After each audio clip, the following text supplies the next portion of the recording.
The hashtag I look like an engineer is trending today. Of course, I mean, that's just like every day, right? And it's all because of a marketing campaign to recruit women to work in Silicon Valley. Now, Silicon Valley, they say that diversity is the most important thing that contributes to the success of a business. And most of the rest of us just say that, oh, maybe finding the right person for a job, no matter what their gender or skin color or sexual preference or any of the other isms is the best answer. But who knows? Maybe my next guest knows. Hadley Heath Manning of the Independent Women's Forum is here with all the answers tonight. We hope anyway. Hadley, welcome back to the show. Thanks for having me. Absolutely. Now, Independent Women's Forum has been doing research on women in the workplace. Can you tell us some of those findings and how they add up with this hashtag?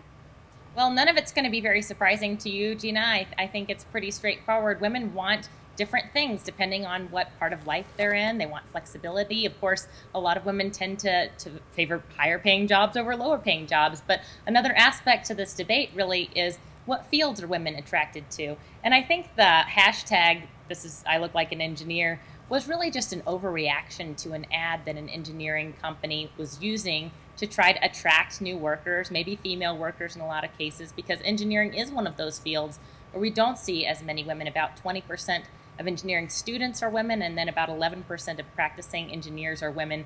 And so this company was trying to reach out and, expand maybe their hiring to invite more women to work for them. And they used a very, I would say, an attractive woman in their ad. And so the reaction, surprisingly, wasn't very good. And the hashtag was sort of born out of this to show that there's no stereotype about women in science, technology, engineering, and math, but that all types of women can work in those jobs. And that should be pretty common sense, and I think you and I would agree it's really the individual choice at work here and not so much stereotypes. But that's what the hashtag was born out of, and at IWF we would support women in whatever kind of choices they make. That parity in every field isn't necessarily a good goal, but allowing each woman and each man to make the choices that are right for him, her, and their families.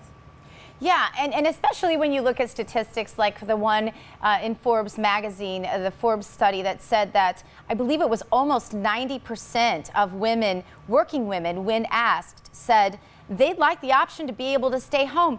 You don't find a lot of these same types of people that are celebrating all of this diversity mandate. You don't find them celebrating the women who do what is one of the best jobs in the whole wide world, and that is work at home, do you? Right, and I think it's fair to maybe recognize that there are inherent differences between men and women, and that's a part of diversity, a part that's worth celebrating. More working mothers than working fathers consistently answer surveys saying that they would prefer to work in a part-time job. Now, of course, this is just a plurality or a majority in these cases. Every individual is different. I can't overstate that enough.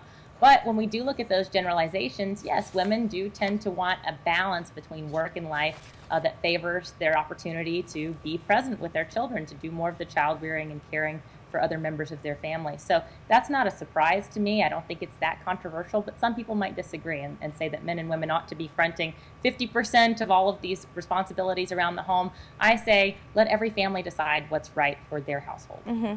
And now there are so many extra labels we want to slap on people and say that they have to be equally represented as well. One of those, of course, being the transgender population, one of the newer ones that is looking to be equally represented in the workplace. What sorts of problems, Hadley, does this create for, let's say, small businesses with maybe 25 or 50 employees?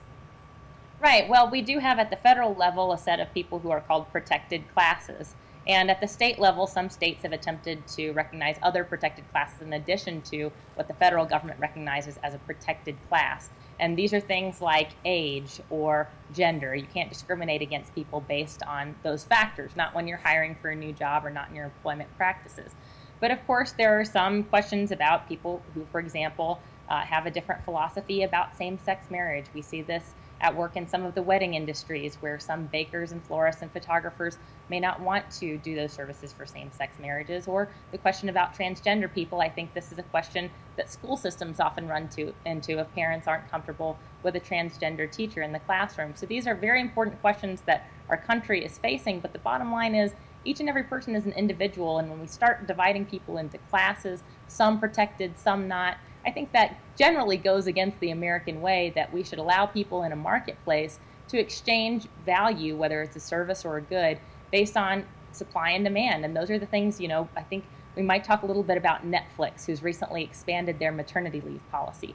That's in response to a market reality that women and mothers, working mothers, are a very valuable, very important resource in the labor market. So we will see, I think, companies rise up to the challenge of finding all types of opportunities for all types of people, if only we allow individuality and freedom to reign. All right. Thank you so much for being with us, Hadley, and thanks to the good work of the people at Independent Women's Forum.